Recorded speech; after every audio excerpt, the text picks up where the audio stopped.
Candidate की book से बेटा हमने जो है ये ट्राइंगल के एंगल्स कैलकुलेट कर रहे थे। तो कैंडिडेट की बुक से मैंने ट्राइंगल वाले चैप्टर में से ना ये क्वेश्चन सिलेक्ट किया, ठीक है। पिछली वीडियो में भी मैंने आपको अननोन एंगल्स कैसे कैलकुलेट करते हैं वो बताया था, तो उसी सीरीज में मैं आगे ये क्वेश्चन सॉल्व कर रही हूँ, राइट। आइसोसेलेस ट्राइंगल पे बेस्ड है। अब आप देख रहे हैं ये ट्राइंगल ABD है। अब ABD ट्राइंगल में हमने स्टार्ट कहाँ से करना है क्वेश्चन, जिस ट्राइंगल में कोई एक वैल्यू हमें गिवन होगी। जैसे इस ट्राइंगल में वैल्यू क्या गिवन है 32 डिग्री। कौन सी ट्राइंगल चूज करनी है हमने, ACD और ADC भी लिख सकते हो, दोनों ही करेक्ट है, ठीक है। तो आप देख रहे हैं यहाँ सिंबल बना हुआ है, AC किसके इक्वल है, CD के equal. If two sides are equal then opposite angle is also equal. AC के opposite angle कौन सा है, एंगल D, एंगल ADC। और DC के opposite कौन सा एंगल है, एंगल DAC। अगर बेटा ये एंगल ADC 32 है, इसका मतलब जो CAD एंगल है, ये वाला एंगल भी कितना हो गया 32 डिग्री, ठीक हो गया।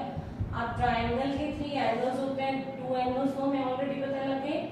थर्ड एंगल हमने 180 की प्रॉपर्टी से सॉल्व कर लेना है। 32 प्लस 32 कितना आ गया 64। तो हमने यहाँ से y की वैल्यू कैलकुलेट कर ली 116। ये सिंपल है, इसमें हमने सिर्फ आइसोसेलेस ट्राइंगल की प्रॉपर्टी ली है। अब आपने, क्योंकि हमने ये वैल्यू y की कैलकुलेट कर ली, x की भी कैलकुलेट करनी है। पहले हम क्या करेंगे, लाइन के ऊपर एंगल आपको बताया कि क्या होते हैं, 2 एंगल्स का पेयर स्ट्रेट लाइन पे बन रहा है, तो that angle is linear pair. तो y यहाँ पे पूरा नेम भी लिख सकते हो, या नेम की जगह हमने यहाँ पे क्या लिख सकते हैं, एंगल 1। तो y प्लस एंगल 1 किसके इक्वल है, 180 डिग्री की। y की वैल्यू कितनी है 116, वो भी कैलकुलेट किया हमने। एंगल 1 कितना आ गया 180 में से 116, यहाँ पे आप रीजन लिखोगे, क्या रीजन लिखेंगे, लीनियर पेयर, राइट। आप बेटा एंगल 1 की वैल्यू आ गई हमारे यहाँ पे 64 डिग्री, ऑलराइट। अब हमने ट्रायंगल कौन सी ली, ट्रायंगल ABC।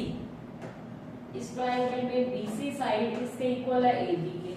तो BC का अपोजिट एंगल BAC, AB का अपोजिट एंगल एंगल 1, राइट। या हम इसको एंगल ACB भी लिख सकते हैं। ACB हमने ऑलरेडी कैलकुलेट किया, कितना है 64।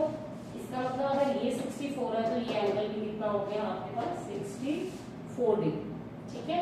थर्ड एंगल कौन सा है ट्रायंगल का, x। फिर से अब हमने कौन सी प्रॉपर्टी यूज की, angle sum property.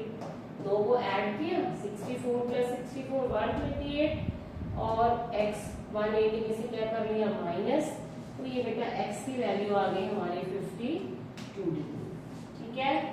Okay, I hope you understood, right. Okay then, bye.